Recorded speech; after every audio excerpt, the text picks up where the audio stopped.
ABC Actu. ABC Actu, c'est l'essentiel de l'information. ABC Actu, c'est la politique, l'économie, le social, la culture, la religion, la science, la technologie, le développement et les divers. ABC Actu, l'essentiel de l'information pour vous, FM Prêt.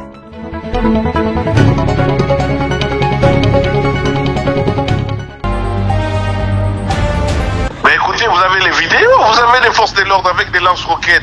Chez Moïse Katumbi, ben vous attirez les conséquences. C'est pas des forces de l'ordre que Moïse Katumbi s'est réquisitionné par lui-même. Et ils sont dans une propriété privée. Le code congolais dit quand il y a instigation, il faut encercler la résidence de Moïse Katumbi. Soyons sérieux. Les gens manifestent sur la voie publique. C'est là, c'est sur la voie publique qu'on met les forces de l'ordre. Écoutez, tirez toutes les conséquences, mais c'est de la provocation.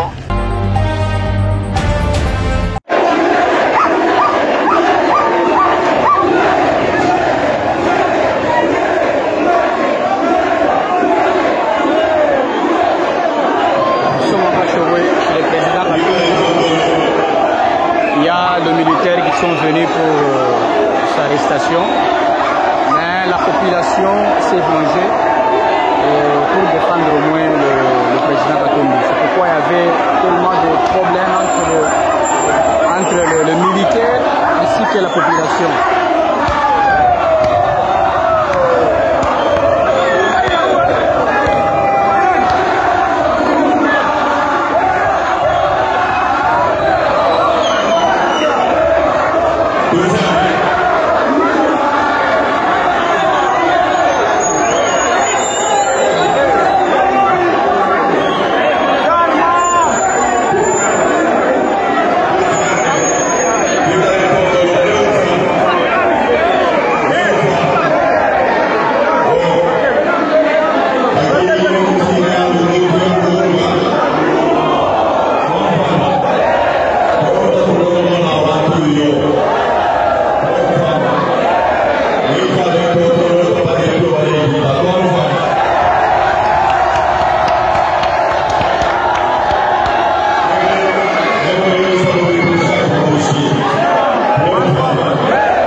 Audience ce lundi 8 janvier 2024 à la Cour constitutionnelle de la RDC. C'était pour examiner la requête en annulation de la présidentielle du 20 décembre 2023 introduite par un des candidats présidents, Théodore Ngoy. Ce dernier signe et persiste qu'il y a eu fraude car il n'avait même pas battu campagne mais il s'est retrouvé avec plus de 4000 voix lui attribuées par la CENI. Théodore Ngoy a terminé son audience de ce jour par des versets bibliques, c'est entre autres cet alléchant passage. Le dernier sera le premier. Disons que la CENI dispose de tout son temps pour apporter son droit de réponse. L'opposition républicaine félicite vivement l'équipe dirigeante de la CENI. Écoutez, soyons humains. Ce qui tue les Congolais, c'est la haine. Mutema Mabe. Dites-moi, il n'y a pas eu dénonciation de fraude en 2006, en 2011, en 2018? Quel est ce candidat qu'un président de la CENI a fait invalider? Et on parle de quel candidat invalidé? Tous les poids lourds, aussi bien de l'Union sacrée que de l'opposition. Le président Kadima a pris le courage, après toutes les dénonciations que nous tous nous avons formulées, parce que nous tous nous sommes plaints auprès du président Kadima, auprès de la CENI. Il a entendu nos voix. Maintenant qui sont rattrapés, même le président Tshisekedi essaie de désolidariser des 12 candidats de l'UDPS et de tous les candidats de la majorité au pouvoir. Et nous remercions vivement le président Kadima pour son sens élevé des patriotismes, des sursauts patriotiques. il a réussi à moraliser la vie publique congolaise. Et croyez-moi, prochainement, vous n'allez plus assister à ces bourrages d'urnes tels que constatés. Mais maintenant, est-ce que ces invalidations, ces fraudes sont des natures à impacter sur l'élection présidentielle? Je dis non. Comment? Parce qu'il y a eu un écart de 10 millions, plus de 10 millions de voix entre nous et notre adversaire Tshisekedi. Et que les cas de fraude sont marginaux. Et ces gens ont fraudé pour torpiller le processus électoral du président Kadima. Et toute son équipe, vous êtes les braves. Si nous avions des gens comme ça, chers camarades, chers frères et sœurs, depuis 2006, on aurait une autre classe politique. Ici, nous sommes en droit électoral. J'en viens. Le droit électoral est le droit de la sincérité de vote. Ici, le principe, la fraude corrompt tout ne joue pas. C'est de savoir, est-ce que les irrégularités ont impacté sur le vote dans son ensemble? Je dis non. S'il y a eu quelques cas d'irrégularité à Lubao, est-ce que ça représentait 10 millions de voix des Congolais? Non.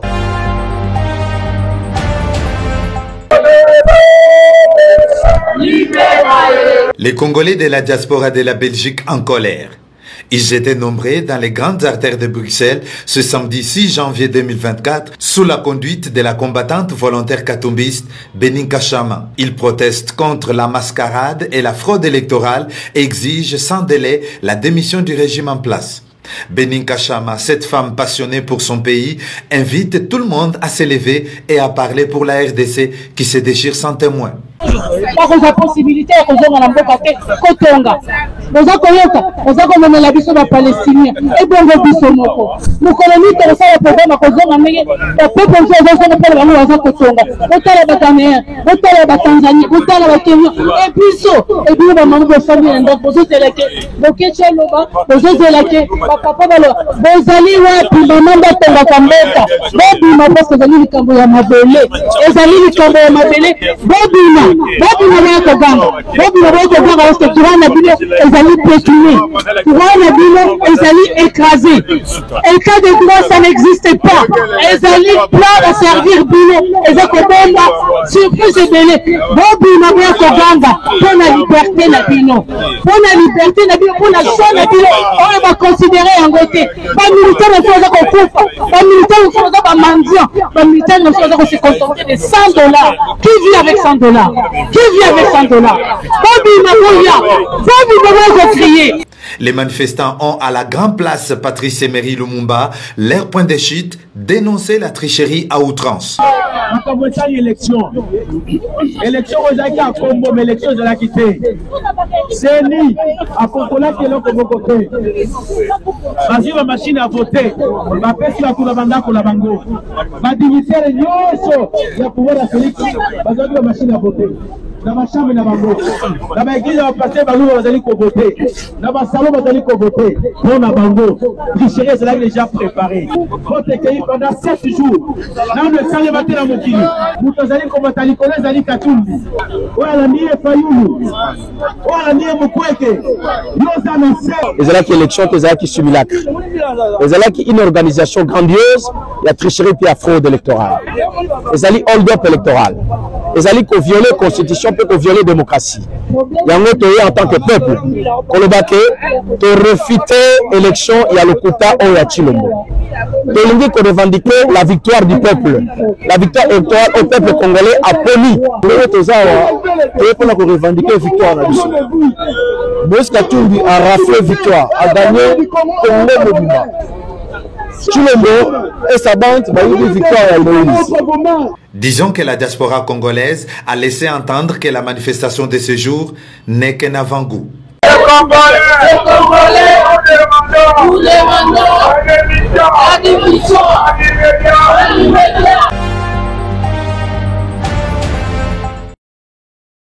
82 candidats aux élections 20 décembre 2023 frappés par la Commission électorale nationale indépendante CENI pour fraude, vandalisme et détention illégale des machines à voter. Le président du mouvement de réveil de la jeunesse congolaise, Maître John Bayantita, salue la stratégie de Denis Kadima, président de la Commission électorale nationale indépendante. C'est au cours d'une déclaration tenue ce samedi 6 janvier 2024 à Kinshasa.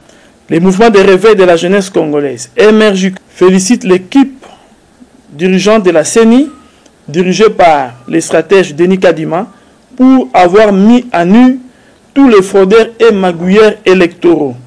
En posant ces gestes si louables et patriotiques, le processus électoral vient d'être crédibilisé dans son ensemble. Le mouvement de réveil de la jeunesse congolaise, MRJCO, félicite Félix Antoine Tshisekedi Tshilombo pour sa victoire écrasante à la présidentielle 20 décembre 2023 avec 73,34%. Le mouvement de réveil de la jeunesse congolaise, MRJCO, félicite le chef de l'État, son Excellence Félix Antoine Tshisekedi Tshilombo, pour sa victoire écrasante sur l'ensemble des opposants, dont la plupart militent pour les intérêts des impérialistes. Et s'agissant de la sécurité, le mouvement de réveil de la jeunesse congolaise, MRJCO, exhorte les services de défense et de sécurité d'être aux aguets et surtout vigilants afin de travailler pour l'intérêt supérieur de la nation. Car beaucoup de mouvements rebelles ont leurs dirigeants ici même à Kinshasa. Et au peuple congolais en général, de s'approprier la vision du chef de l'État, son Excellence Félix Antoine Tshisekedi Tshilombo, et d'inciter nos jeunes à intégrer les rangs de nos forces de défense et de sécurité pour renforcer notre armée. Que Dieu bénisse notre pays, son peuple, son président, son Excellence Félix Antoine Tshisekedi Tshilombo.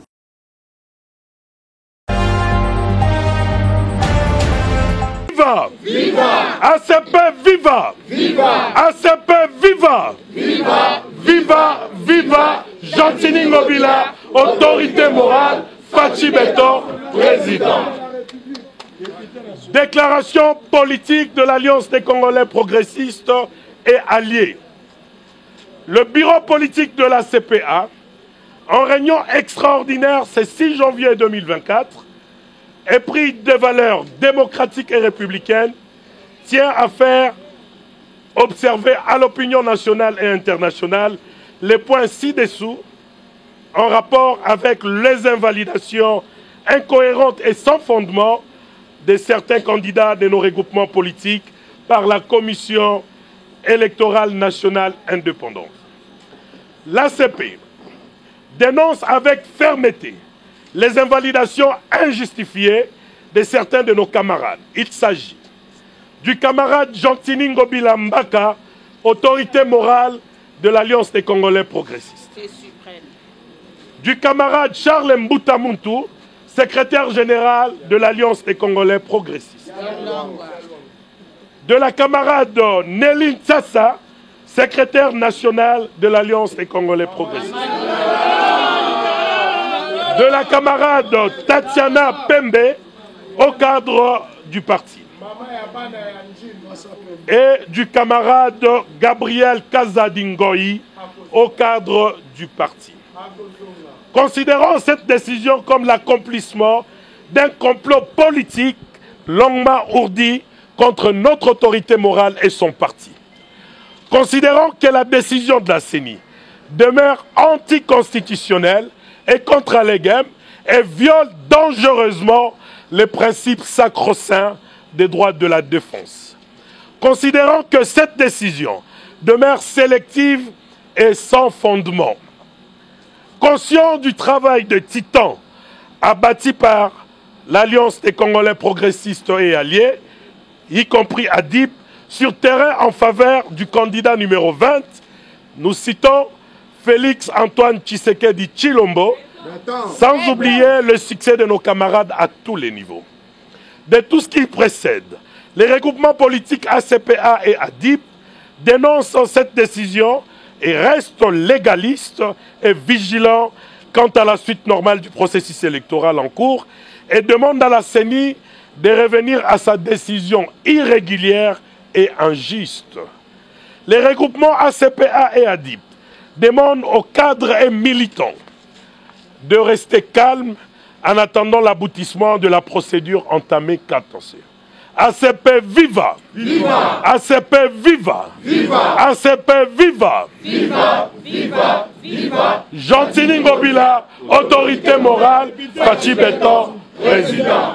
Jean-Tini Ngobila, député national, Fachi Beton, président. Fait à Kinshasa, le 6 janvier 2024, le bureau politique de l'Alliance des Congolais progressistes, nous vous remercions.